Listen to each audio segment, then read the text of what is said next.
Hey, in today's lesson, I'm going to teach you how to never forget any English again. That's right. Are you ready? Well then, I'm teacher Tiffany. Let's jump right in. Here's step number one. Step number one, find an image that represents the new word or expression. Finding an image will help you create a visual connection to the word or expression in your brain. This will make it easier for you to remember the word or expression when you are speaking English. This is something that will change your life. For example, let's say the new word you learned was delicious. We have delicious right here, and I'm going to show you how you can apply step number one. So I want you to think right now, what's something delicious, right? Think of an image that could represent the word delicious. Now, I'm going to say an apple because I really love apples. So I could go online and find a picture of an apple. Why? Because in my opinion, apples are absolutely delicious. So I have completed step number one. I found an image that has the meaning of the word shown visually. Apples are delicious. Step number one. You see right there, very simple. Step one, find an image. Now, step number two, think about a personal experience. You see, thinking about a personal experience related to the word or expression will help you create an even stronger mental trigger in your brain. In other words, the word or expression will stay in your memory longer because there are so many things you can connect it to. So once again, step number two is think about a personal experience. Now remember, our example is the word delicious. In step number one, I said, hey, I'll find a picture of an apple because apples are delicious to me. But now for step number two, we have to think about a personal experience that represents this word delicious. Now for me, again, step number two, being a personal experience, the very first thing that pops into my mind is Thanksgiving dinner. Ooh, hey, listen, Thanksgiving is my favorite holiday. So when I think about Thanksgiving, I think about all the delicious food my mom makes every single year. So in my mind, for step two, I'm creating this image of the experience that represents the word delicious. Now I'm going to just show you just a little bit of real quick drawing because my mouth is already watering. When I think about all of the food that my mom makes for Thanksgiving dinner, it's absolutely delicious. You see, I am thinking about my personal experience because step number two is connect a personal experience.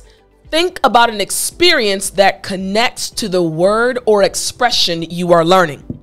Step number two. Now, step number three is important. Step number three, write down the 5 W's.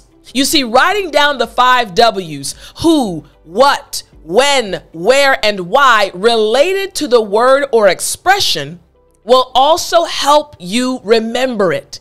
This will also help you remember how you first learned about the word or expression. So let me explain. Right now, we are talking about ways to never, ever forget the words or English expressions that you learn, right? Now, we're on step three, and step three again is write the 5 W's. So if we go back to our example, and we're going to write step number three. So step number three being about the 5 W's, who, what, when, where, and why. Now, who taught you this word? That would be me. So I'm going to write my name, Tiffany. Now, the second W, who, what? what did you learn about this word? Or what did you connect to this word? Or what was used to describe this word? So you can choose what. What were you doing? Well, I was actually watching a YouTube lesson. You see what's happening, right? Watching a lesson, right? Watching a lesson on YouTube. Again, we're just putting into practice these steps. Now, who, what, when? Well, it's Sunday. Hopefully it's Sunday where you are as well, but it might be another day for you if you're watching this lesson later. Who, what, when, where? YouTube. Who, what, when, where, why? Trying to learn English. So you see what's happening, right? We're using step 3 to document when, how, where we were, the situation surrounding the time period when we learned this word. The word being delicious. Makes sense, right? We're creating all of these connections in your brain.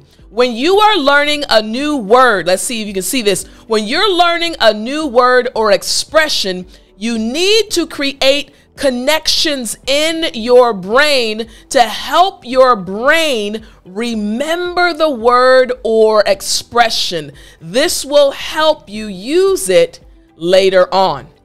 Yes, if you're watching this lesson, he has a big head, but it's okay. All right, so step 3, 5 W's. Again, who, what, when, where, why, talking about the situation, describing the situation when you learned the word or expression. Now, step number 4, create unique sentences using it. Creating 3 sentences that use the word or expression will help you organize your thoughts. This will also create another connection point in your brain for the new word or expression. You see, we're putting it into practice immediately. So again, for our example, we have the word delicious. So if we are going to, for step number 4, create 3 unique sentences using the word delicious. For example, I can say, my mom made some delicious food for Thanksgiving. So I'll write the first example sentence, all right? So again, I could say my mom, oh man, that food was good, made some delicious food. Made some delicious food. Again, you see that we're applying it to our lives, right? Some delicious food for Thanksgiving. This is step number 4, helping you never forget what you learn. So you're going to make 3 sentences. I did 1, but let's imagine that I wrote 3 sentences, all right, for step number 4. Now we're practicing, we're utilizing these steps to help you never forget what you learn. Now, step number 5, very interesting. You now need to teach someone what you know. You see, teaching someone else the English you know will actually help you remember it even more. This is because you have to organize the information in your head before you teach someone something. Before you go to teach someone anything, you must make sure it's organized in your mind. So right here, we already have our ideas organized. So step number 5 is what I'm actually already doing. Step number 5, again, is teach someone. So what you're going to do, you're going to find a friend. You're going to find a partner. And you're going to teach that individual what you learned. Maybe you learned a different expression or word. Maybe you learned a different idea. Anything you learn, you're going to teach that to this individual. Step number 5, teach what you learn. And you'll never, ever forget that word or expression if you use each and every one of these steps. Find, think, write, create, and teach. These steps will help you never forget any word or any expression. I really hope you enjoyed today's lesson. Remember, if you want to keep studying with me, all you have to do is hit the link right in the description. Go to EnglishFluencyPlan.com. I'll put it right on the screen, and you can join me and thousands of students around the world to help you learn. I put an effort to help you learn each and every day, and I want you to join these students learning English and enjoying the process. Hope you enjoy the lesson, and I will talk to you in the next one.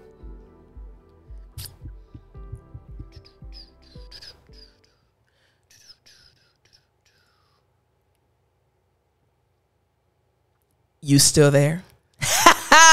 You know what time it is. It's story time. Hey, I said it's story time. All right. So today's story always brings a smile to my face. So growing up, I really had a good childhood. I had a great time. I loved school. I had a lot of friends. Home was good. Parents were wonderful. But there are some things about my elementary school and middle school life that I will never forget. So when I was in the 6th grade, we had a big class, I think there were about 26 of us, 27 of us. We were a large class. But something that was very unique about us was the fact that we all hung together. We really enjoyed each other. Something was on my lip. We really liked hanging out with each other, right? We would always play at recess together. We always spent time in class together. And we always used to get in trouble together as well. So one day, we were in class and we were smart.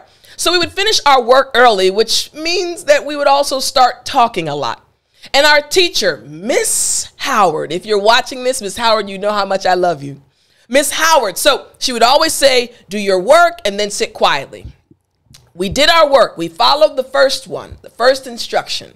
But that second instruction, we tried, but we loved to talk. So we'd finish our work. And I'm guilty too. I am very guilty too. And then we'd start talking. Hey, you finished. And we just start chattering. One day, our teacher got upset. Miss Howard said, 6th grade, put your pencils down. And we said, uh-oh, she's mad. Like, we weren't laughing, but it was because we weren't bad. Whenever she would get mad at us or scream, she really loved us. We would kind of say, uh-oh, here it comes.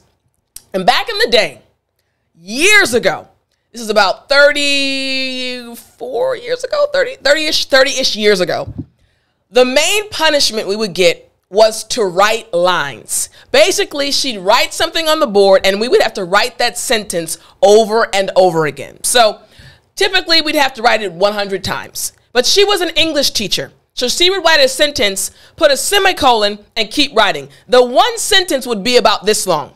5 lines. So we'd say, okay, so this day she got upset, wrote on the whole board this long thing we had to write. So we're sitting there.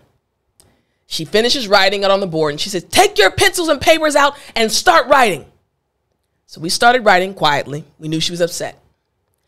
About 30 minutes into us writing lines, some of us were fast and some of us were slow. I was a fast writer. So 30 minutes in, remember I said we had a hard time not talking. 30 minutes in, I don't know if it was me or somebody else. It might have been me. Somebody said, hey, what number are you on? We had to write it 100 times. Somebody out of the blue said, what number are you on? Just yelled it out in the class. Somebody responded, I'm on number 35. What number are you on? I said, I'm on number 40. What about you? And we just started saying what numbers we were on. And our teacher was sitting in silence, just looking at us. We're like, okay, we only have about 45 more. How many more do you have? And we're just going back and forth. And she stood up and we all got quiet. We were writing our lines, but we were still talking. She walked to the front and she looked at us. She said, put your pencils down.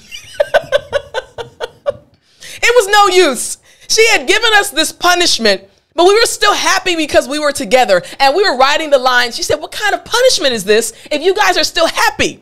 So we put our pencils down and we were like, okay.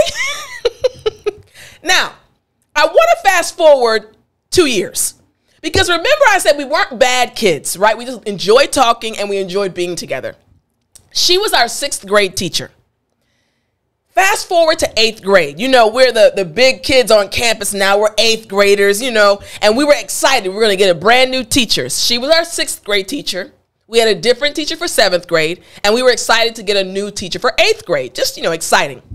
So we're all, you know, coming on the grounds of our school, and we're walking in, talking to each other like, yeah, we're the 8th graders now. And we opened the 8th grade classroom door. And who was sitting at the desk? Miss Howard. She said, hello, 8th grade. Now, I told you we weren't bad kids. That was proof. Miss Howard told us eventually we were her favorite class. We weren't bad. We did our work. We just enjoyed talking, but she enjoyed being with us so much that she requested to move from the 6th grade to the 8th grade so that she could teach us one more year. So she loved us, and we honestly loved her. Maybe when you were younger, you had a teacher that loved you so much, and maybe she acted like she didn't at first, but she ended up really loving you. Or maybe you had a male teacher. Whoever you had, remember to always love your teachers. I hope you enjoyed today's lesson, and I hope you enjoyed the story, and I will talk to you in the next one.